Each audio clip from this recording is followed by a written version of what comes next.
Morning students. आज हम study करेंगे क्रोमोसोमल एबरेशंस के बारे में। जीन म्यूटेशन हम पढ़ चुके हैं।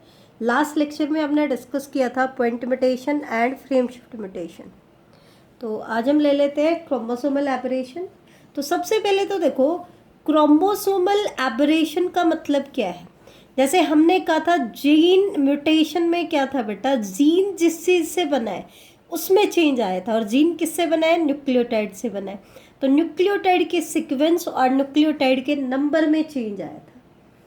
इसी तरीके से क्रोमोसोमल एबरेशंस में क्या होता है बेटा, क्रोमोसोम्स के ऊपर क्या लोकेटेड होते हैं? जीन लोकेटेड होते हैं। क्या लोकेटेड होते हैं? जीन। तो since genes are located on chromosome, so alteration in chromosome results in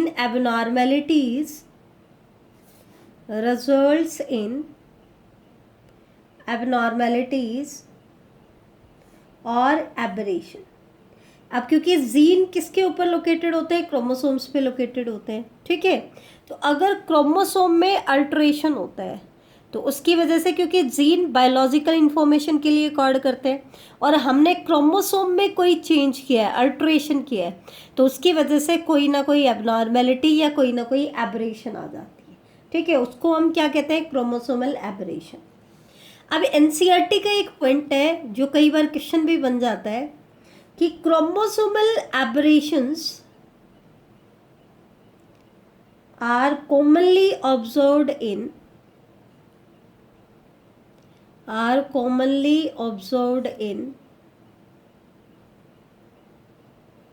cancerous cell. कि जो आपकी क्रोमोसोमल ऑब्जर्वेशंस होती हैं वो कॉमनली कैसी सेल्स में हमें देखने को मिलती है? कैंसरस सेल्स में हमें देखने को मिलते हैं। बेटा ध्यान देना, chromosomal aberrations are commonly observed in which cells. तो कौन सी सेल्स में कॉमनली ऑब्जर्व्ड होती हैं? कैंसरस सेल्स में ऑब्जर्व। या यूँ पूछते हैं ऐसी कौन सी म्यूटेशन है जो हमें कॉमनली ऑब्जर्व्ड होती है कैंसरस सेल्स में, तो वो कौन सी है? Chromosomal aberration. ठीक है, अब यहाँ पर हमने क्या कहा? जीन में चेंज आएगा। अब जीन में चेंज आने का मतलब क्या है? अल्ट्रेशन ऑफ डीएनए सीक्वेंस, कि डीएनए के सीक्वेंस में चेंज आया। अब डीएनए के सीक्वेंस में क्या चेंज आया, ये चीज ध्यान से देखो।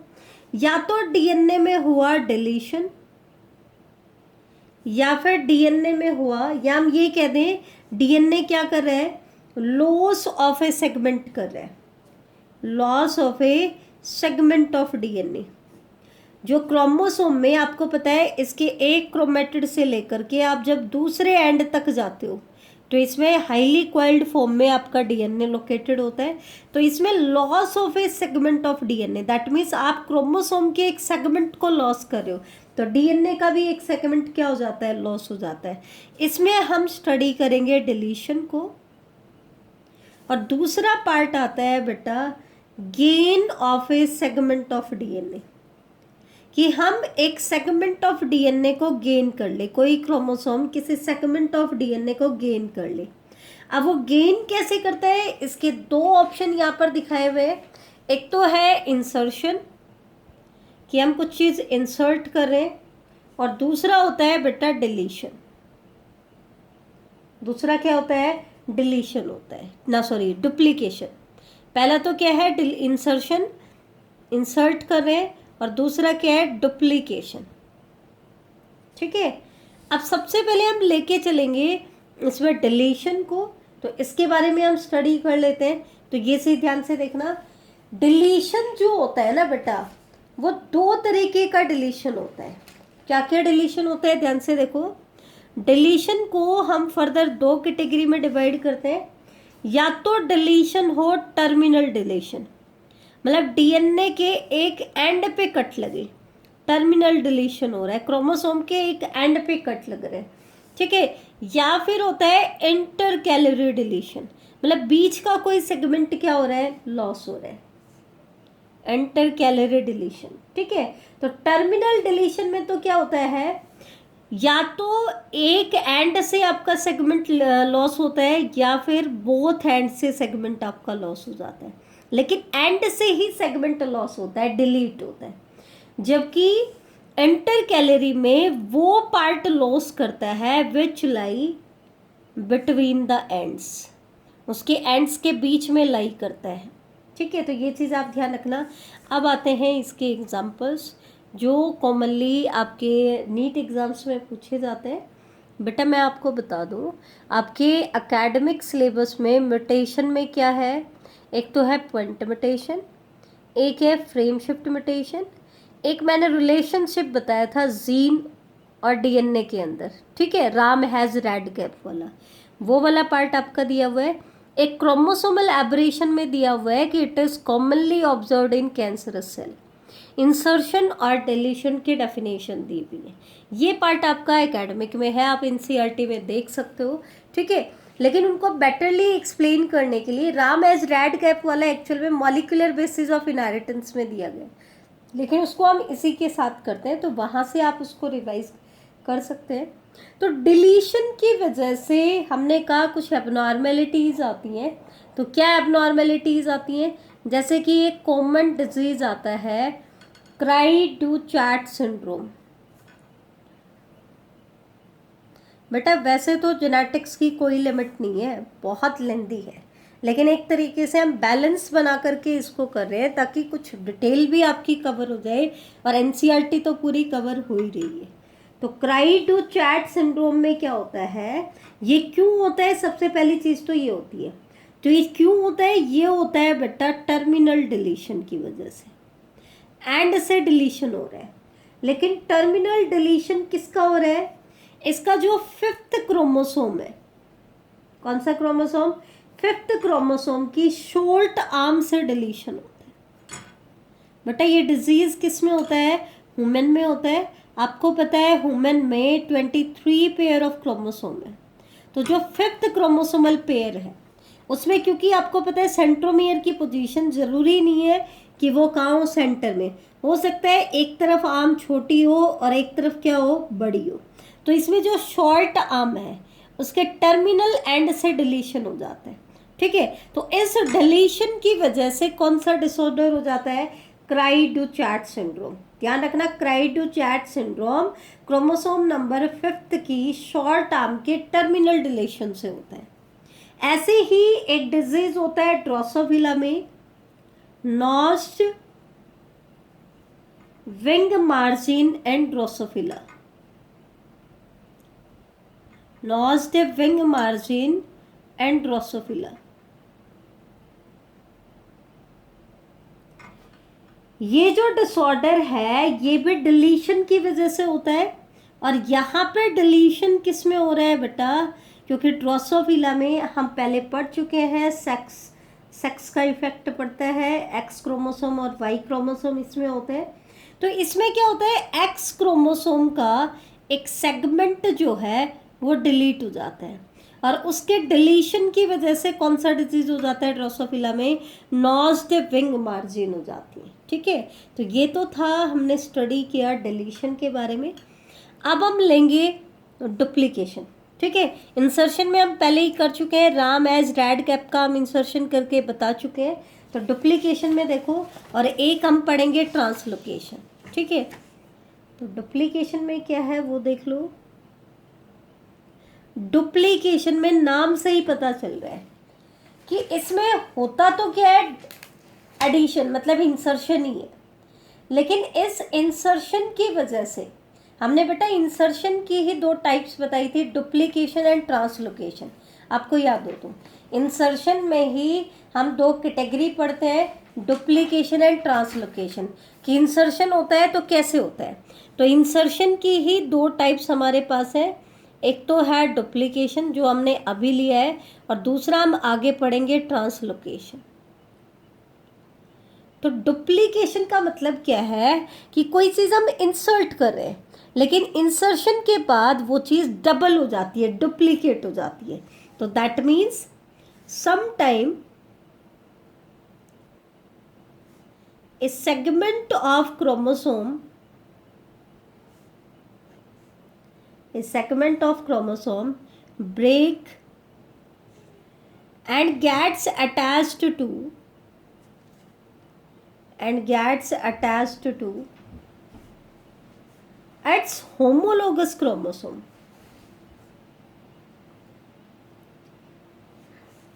Gets attached to its homologous chromosome. बेटा यहीं पे मैं आपको बता देती हूँ ट्रांसलोकेशन और डुप्लीकेशन में क्या डिफरेंस होता है। जैसे आपको पता है डिप्लॉयड इंडिविजुअल में होमोलोगस क्रोमोसोम का पेयर होता है, तो यहाँ पे तो डुप्लीकेशन में क्या होता है, एक क्रोमोसोम का एक सेगमेंट यहाँ से डिलीट हुआ और वो दूसरे अपने ही होमोलोगस क्रोमोसोम में जाकर के ऐड हो गया। तो क्योंकि दोनों क्रोमोसोम पे जीन सेम है तो वो वहाँ जाकर के ऐड हो गया, तो उस वाले सेगमेंट में क्या हो गया, डुप्लीकेशन हो गया।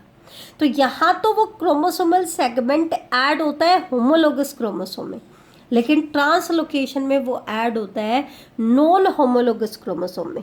ये दोनों में डिफरेंस होता है, ठीक है। तो यहाँ पे वो ऐड कहाँ पे होगा, होमोलोगस क्रोमोसोम में। अब वो होमोलोगस क्रोमोसोम में कैसे ऐड होता है और उसके बाद क्या सिचुएशन आती है, उसके बेसिस पर हम डुप्लीकेशन को फर्दर 3 टाइप्स में डिवाइड करेंगे। कौन कौन से टाइप्स हैं? पहली टाइप है टेंडम डुप्लीकेशन। टेंडम का मतलब होता है कोई चीज लगातार आए, लगातार रिपीट हो रही है, तो उसको हम कहते हैं टेंडम डुप्लीकेशन। दूसरी कैटेगरी है रिवर्स टेंडम। रिवर्स टेंडम का मतलब है कि जो चीज डुप्लीकेट हो रही है ना, वो आ तो रही है उसी के बाद ही, लेकिन पोजीशन क्या होगी, उल्टी होगी। और एक होगी डिस्प्लेस्ड डुप्लीकेशन, मतलब वो चीज़ जा तो रही है होमोलोगस क्रोमोसोम में ही, लेकिन अपनी ओरिजिनल पोजीशन पे नहीं जा रही है, तो वो टेंडम रिपीट्स नहीं बना रहा है। क्या नहीं बना रहा है, टेंडम रिपीट्स नहीं बना रहा है, किसी और पोजीशन पे जाकर के अटैच हो रहा है। अब मैं इसको आपको एक डायग्राम की हेल्प से शो कर देती हूँ। मान लो जो आपका डुप्लीकेटेड सेगमेंट है, मतलब जो ऐड होना है, ये एक क्रोमोसोम का सेगमेंट है जो अपने होमोलोगस क्रोमोसोम पे अटैच होगा, और इसमें मैं जीन दिखा रही हूँ ABCD। क्या दिखा रही हूँ, ABCD, ठीक है। और जिस क्रोमोसोम के ऊपर ये ऐड होगा उसकी सीक्वेंस भी मैं आपको बता देती हूँ, ध्यान से देखो। ABCDEFGH। हम मान लेते हैं कि इस क्रोमोसोम पे ये जीन लोकेटेड होता है। ये भी इसका पूरा होमोलोगस क्रोमोसोम था, लेकिन उसका सिर्फ ये सेगमेंट इसमें इंसर्ट होगा अपने होमोलोगस क्रोमोसोम में। अब ये इंसर्ट कैसे होता है, उसके बेसिस पर हम इसको कैटेगराइज करेंगे। टेंडम रिपीट में क्या होता है बेटा, ध्यान से देखना। टेंडम रिपीट में क्या होगा,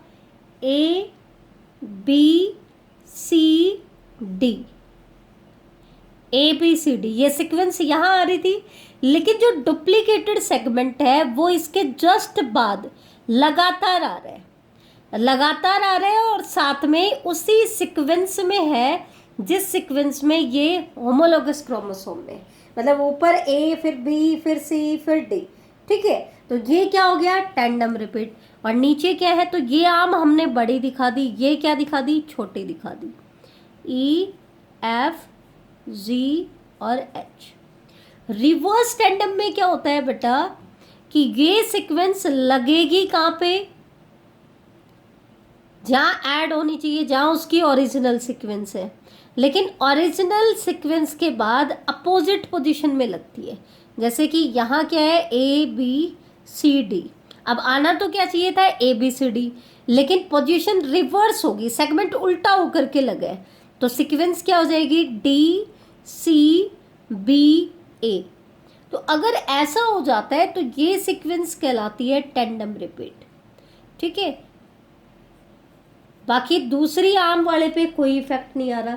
तो यहाँ पे तो डुप्लीकेटेड सेगमेंट जो है it gets inserted immediately after the original segment. ये हमारा ओरिजिनल सेगमेंट है, इसके जस्ट बाद इंसर्ट हो गया। और यहाँ पे क्या है, इंसर्ट तो हो रहा है next to the normal segment, लेकिन but in reverse order. Order क्या हो गया है, रिवर्स हो गया।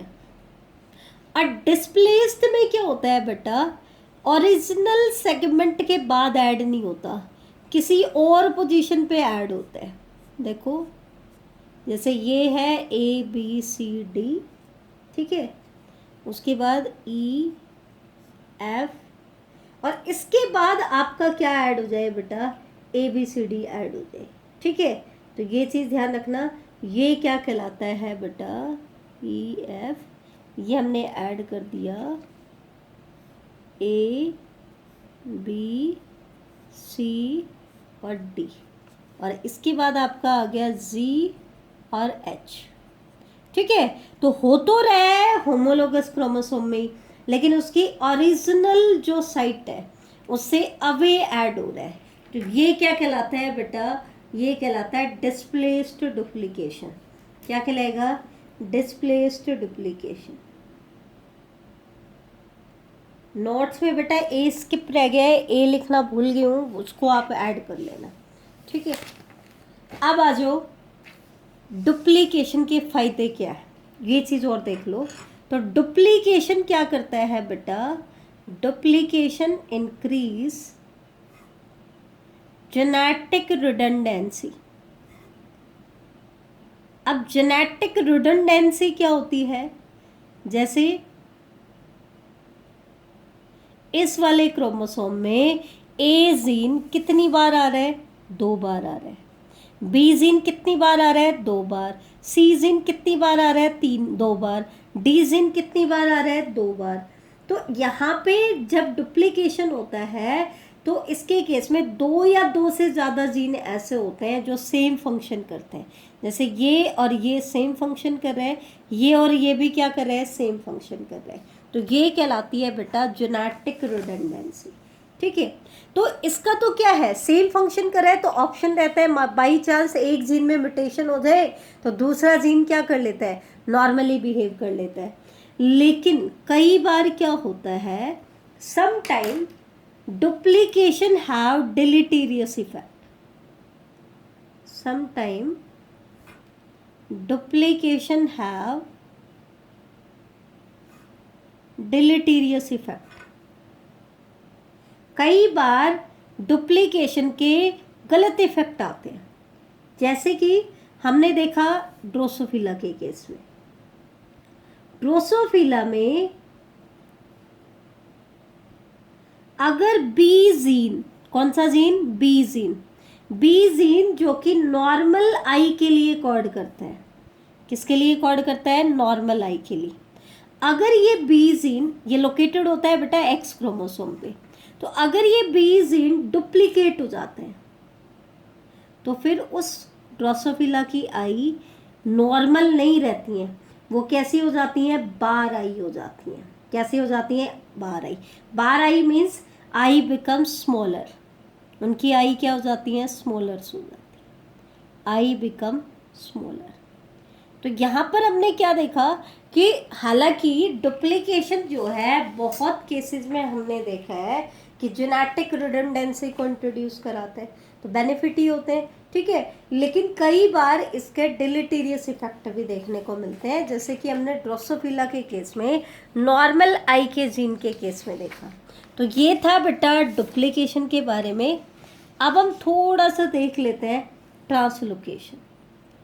तो ट्रांसलोकेशन जैसा कि हमने अभी डिस्कस भी किया था कि है तो ये क्या, इंसर्शन ही, लेकिन इसमें किसी क्रोमोसोम का जो सेपरेटेड सेगमेंट है, जो सेपरेटेड सेगमेंट है वो उसी के होमोलोगस क्रोमोसोम पे जाने की बजाय नॉन होमोलोगस क्रोमोसोम पे जाकर के अटैच हो जाता है, नॉन होमोलोगस क्रोमोसोम पे जाकर के अटैच हो जाता है। तो वो क्या कहलाता है, ट्रांसलोकेशन कहलाता है। अब ट्रांसलोकेशन 2 टाइप का है, कौन कौन सी टाइप है, एक तो है सिंपल ट्रांसलोकेशन और एक होता है रेसिप्रोकल ट्रांसलोकेशन। सिंपल ट्रांसलोकेशन क्या होता है भाई, एक क्रोमोसोम तो डिलीशन शो करे, 1 क्रोमोसोम तो क्या शो करे, डिलीशन, उसने तो अपना सेगमेंट डिलीट कर दिया, और जो उसका नॉन होमोलोगस क्रोमोसोम है ना वो इंसर्शन शो करे। वो क्या शो करे, इंसर्शन को शो करे। जैसे कि ध्यान से देखना, मैं डायग्राम बना के आपको दिखा देती हूँ ताकि आपको अच्छे से समझ आ जाए। तो ध्यान से देखना बेटा, जैसे मान लो ये हमारा क्रोमोसोम है, क्योंकि इस बार नॉन होमोलोगस क्रोमोसोम है तो जीन सेम नहीं दिखाने, A B C D E F G और एच, ठीक है। और इसका नॉन होमोलोगस क्रोमोसोम पे हम जीन दिखा रहे हैं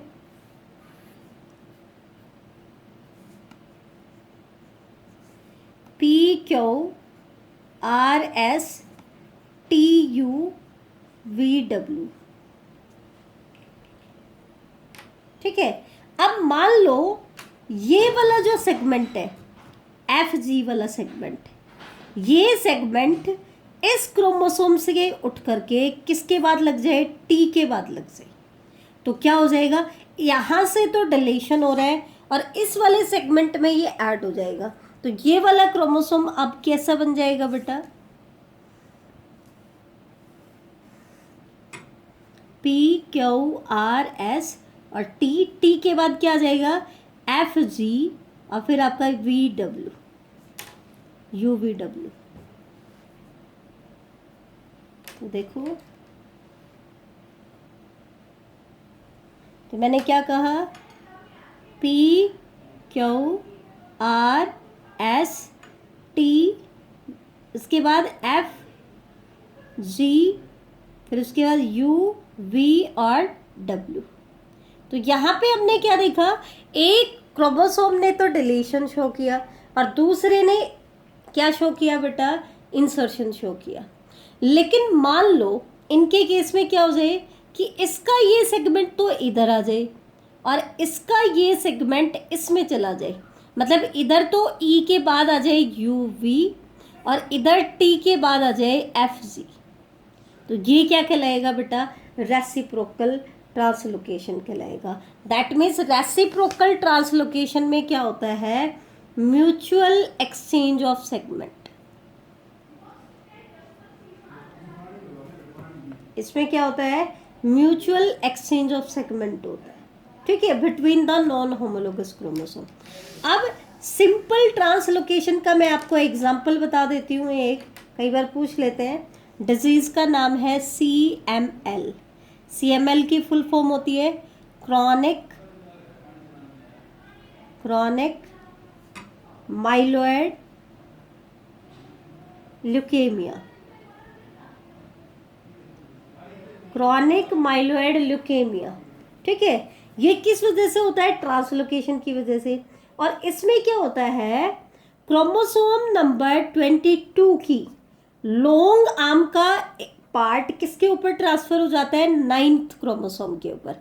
मतलब ये क्रोमोसोम डिलीशन शो कर रहा है और ये क्या शो कर रहा है, इंसर्शन। तो ध्यान रखना, क्रॉनिक माइलोइड ल्यूकेमिया के अंदर क्रोमोसोम नंबर 22 की लॉन्ग आर्म का एक पार्ट ट्रांसलोकेट हो जाता है किसके ऊपर, क्रोमोसोम 9 के ऊपर।